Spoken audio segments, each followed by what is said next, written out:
반갑습니다. 심리학당입니다. 행복하시죠? 네, 꼭 행복하셔야 됩니다. 이렇게 제가 매일매일 행복에 대해서 이야기를 하니까 어느 분들은 야, 행복이 진짜 거창하고 어려운가 보다.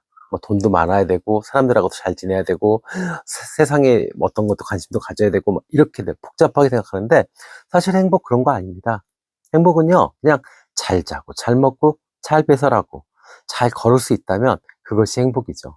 나머지들은 사실 부가적인 거잖아요. 왔다가도 가고 내 것이 아닌 걸 경우도 있고 또 뭐 주인인 척 하지만 결국에는 남이고 뭐 이런 경우들이 너무 많습니다.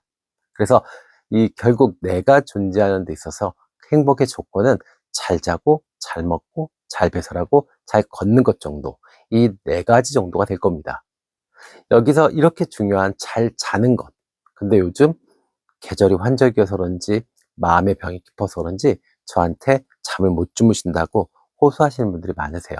그래서 오늘 불면증에 대해서 오늘 좀 이야기를 해보려고 합니다.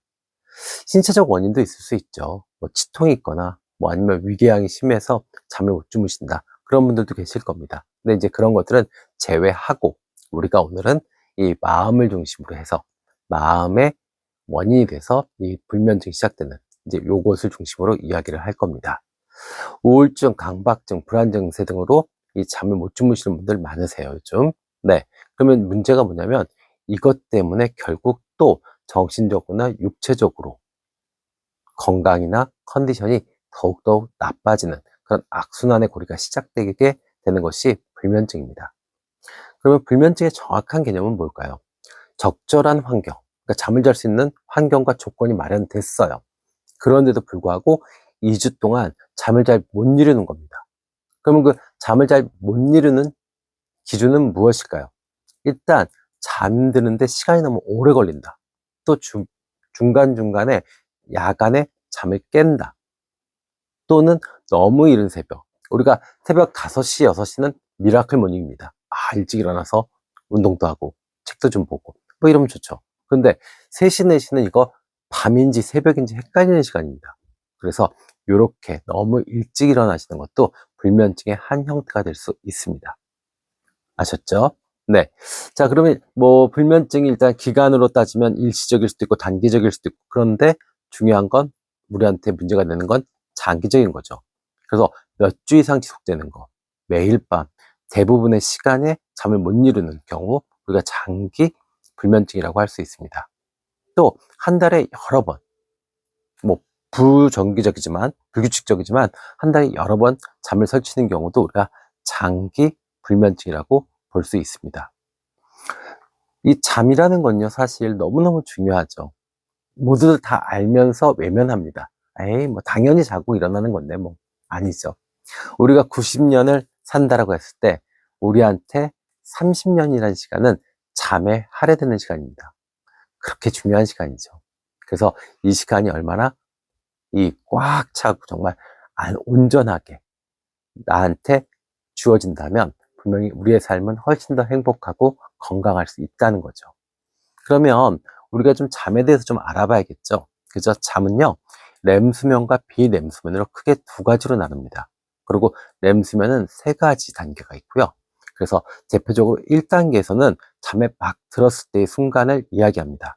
그래서 뇌파는 알파파보다는 주파수가 느려지고 진폭은 더욱 큰 형태로 나타납니다.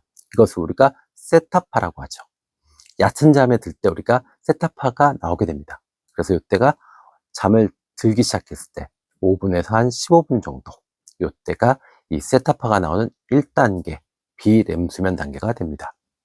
자, 그럼 이제 2단계는 어떻게 될까요? 2단계는요, 빠르고 규칙적인 다발성의 뇌파가 발생됩니다. 이것을 우리가 수면 방출이라고 하죠. 체온과 심박수가 서서히 내려가면서 깊은 잠의 단계로 빠지게 됩니다. 자, 그래서 이때는 우리가 이제 이 3단계로 넘어가는 과정이 되겠죠. 그러면 3단계는 결국 주파수가 아주 느려지고 진폭은 대단히 커지는 델타파가 나오는 시기입니다. 그럼 이 델타파가 결국 뭐냐? 깊은 잠에 빠지게 하는 그 시기가 되는 거죠. 그래서 이때는 외부 자극을 인식을 못합니다. 흔들어 깨워도 몰라요. 그래서 이때가 아마 숲속에 잠자는 공주님이 아마 요 3단계, 네, 델타파 단계에 있었을 겁니다. 자, 그러고 나면 이제 렘수면 단계로 가죠. 그럼 렘수면은 뭐예요? 잠을 자고 있는데 뇌는 활동을 하는 시기입니다. 그래서 각성 상태와 비슷하죠. 진폭은 작고 주파수가 큰 것이 특성입니다. 다시 잠이 좀 얕은 잠으로 옮겨집니다. 그래서 호흡률과 그리고 뇌의 활성은 증가됩니다. 그러나 여전히 근육은 이완된 상태고요. 그래서 이때가 꿈을 꾸는 단계라고 합니다. 그리고 최근의 연구 결과에 의하자면 이 우리가 잠을 잘 때는요, 뇌가 청소를 하는 시기라고 합니다. 그래서 이 정말 물 청소하듯이요. 우리가 주방에서 식당의 주방 보면 막 영업을 하고 그러면 어때요? 본의 아니게 이 바닥이 더럽잖아요. 그러면 퇴근할 때 되면 셰프님들이나 그 주방에서 일하시는 분들이 물 청소를 한번 싹 하고 퇴근하신답니다. 마치 그렇게 하루 동안 있었던 것들을 싹 치우는, 물론 잠을 정말 깊이 제대로 잤을 때 그럴 수 있는 거죠. 자, 그러면 잠의 어떤 효능, 잠의 기능은 무엇이 있을까요? 첫 번째는요, 정서적 회복입니다. 그래서 이 정서적 회복과 신체적 건강이 어떤 숙면을 통해서 만들어질 수 있겠죠. 두 번째는 스트레스 해소입니다. 그렇죠? 하루 종일 우리가 받았던 스트레스가 숙면을 통해서 회복될 수 있고, 그러면 어제 받았던 스트레스가 똑같은 강도로 내일 이어지지는 않아요. 그리고 학습의 측면에서도 잠은, 숙면은 너무 중요하죠. 그래서 잠을 자는 동안에 기억이 통합되고 학습, 그래서 어떤 장기 기억이 저장되는 그런 효과가 있다라고 합니다. 학생들 같으면 어때요? 하루 종일 공부하죠. 하루 종일 공부하는데 정말 뒤죽박죽으로 막 이 뇌로 들어옵니다. 그것들이 정말 차곡차곡 섹션별로 정리가 되고, 또 장기 기억으로 넘어갈 건 장기 기억으로 넘기고, 또 그냥 잠깐 단기 기억이거나 아니면 그냥 잠깐 우스갯소리 같으면 조금 가볍게 이렇게 처리를 할 수 있는, 그래서 금방 잊어버리게 만드는 그런 작업이 잠을 잘 때 이루어진다라고 합니다. 그래서 학생들 중에 수험생들, 특히나 뭐 4시간 자고 공부했다, 이런 거 좋지 않죠. 잠은 7시간, 8시간 푹 주무시는 게 좋습니다. 자, 그 다음에 마지막으로는요, 이 잠을 푹 주무시고 숙면을 잘 취하시는 분들이 창의성과 문제 해결력이 높다고 합니다. 당연하겠죠. 건강한 정신과 건강한 신체가 결국 내가 정상적으로 기능할 수 있게 해주고, 그것을 통해서 어떤 통찰과 해안이 만들어질 수 있는 겁니다. 그래서 잠은 이렇게 우리한테도 도움이 많이 됩니다. 그래서 잠 잘 주무시는 분들이 돈도 잘 벌고 공부도 잘하고, 또 뭐 젊은 여성분들 같으면 피부도 더 좋겠죠. 그래서 숙면은 너무너무 중요한 문제입니다. 자, 그런데도 불구하고 최근에 내가 이 깊은 어려운 불면증, 그리고 수면장애에 걸렸다. 그럼 이거를 어떻게 해야 될까? 그러면 일단은 규칙을 정하셔야 됩니다. 규칙은 대표적으로 한 6가지가 있습니다. 그 6가지를 좀 지키시면 좋겠어요. 그럼 그 6가지 규칙을 설명해 드릴게요. 첫 번째는요, 졸릴 때만 주무십니다. 그러니까 억지로 시간 됐다고 잠 안 오는데 침대에 누우실 필요 없습니다. 두 번째는요, 침대는 잠잘 때와 부부 생활할 때만 쓰시는 겁니다. 침대에서 밥 먹고, 침대에서 TV 보고, 침대에서 책 읽고 이러시면 안 됩니다. 네, 우리의 무의식 습관은 공간에 대해서 반응을 하게 됩니다.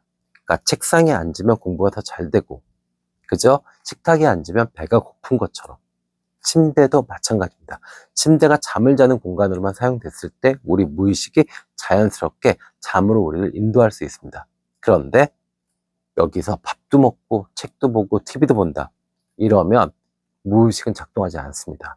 그러면 이 의식만 작동하게 되죠. 그러면 어떤 일이 벌어져요? 아, 자야 되는데 잠이 안 오네, 이렇게 됩니다.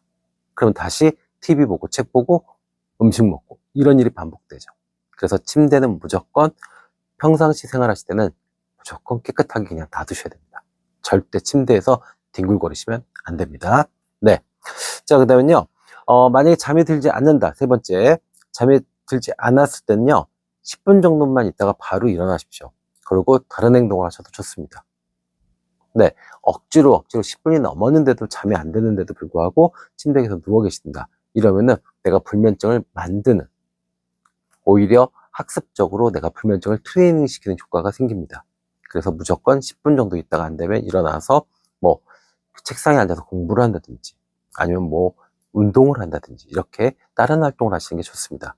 술 드시면 안 돼요. 불면증 때문에 술 드시면 오히려 수면 리듬과 건강이 해쳐집니다. 자, 그다음에 마지막으로는요, 낮잠을 피하자입니다. 낮잠이라는 게요, 원래 이 정신 건강이나 육체 건강에 상당히 도움이 됩니다. 그런데 이 불면증 환자는 낮잠이 너무 길어져요. 그러면 오히려 수면 리듬이 깨집니다. 정상적으로 밤에 푹 자고 낮에 식사하시고 한 30분 정도 책상에 좀 기대서 졸았다.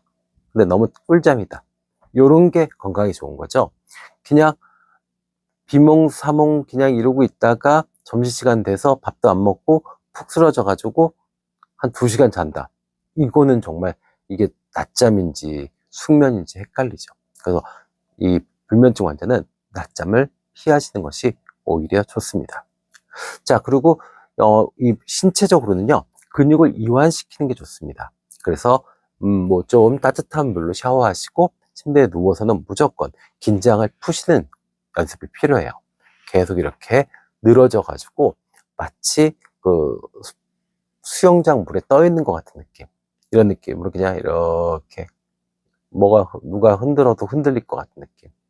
네, 이런 느낌으로 근육을 이완시켜야 잠에 쉽게 들 수 있습니다.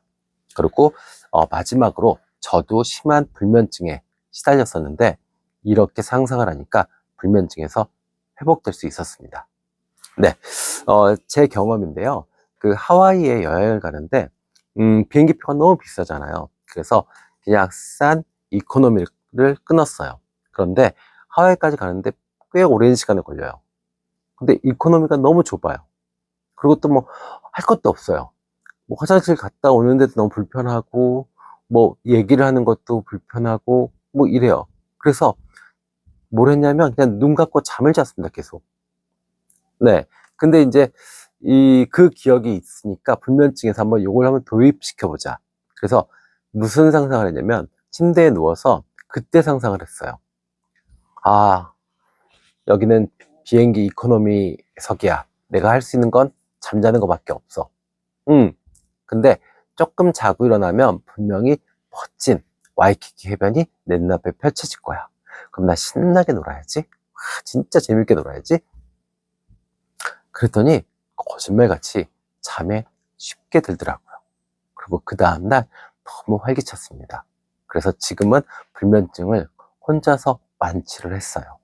그래서 여러분들도 만약에 정말 깊은 불면증이 있다. 그러면 앞에 이야기했던 어떤 생활 습관 6가지 해보시고요. 그 다음에 근육 이완 해보시고요.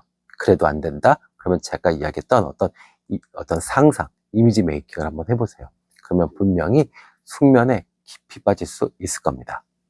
아셨죠? 네. 자, 아까 말씀드렸어요.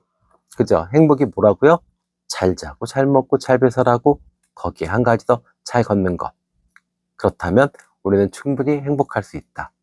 자, 이제 저와 함께 이 잘 자는 것부터 시작해 보자고요. 그러면 분명히 충분히 행복할 수 있을 겁니다. 오늘도 행복하시고요. 다음에 더 좋은 영상으로 찾아뵙겠습니다. 지금까지 심리학당이었습니다. 감사합니다.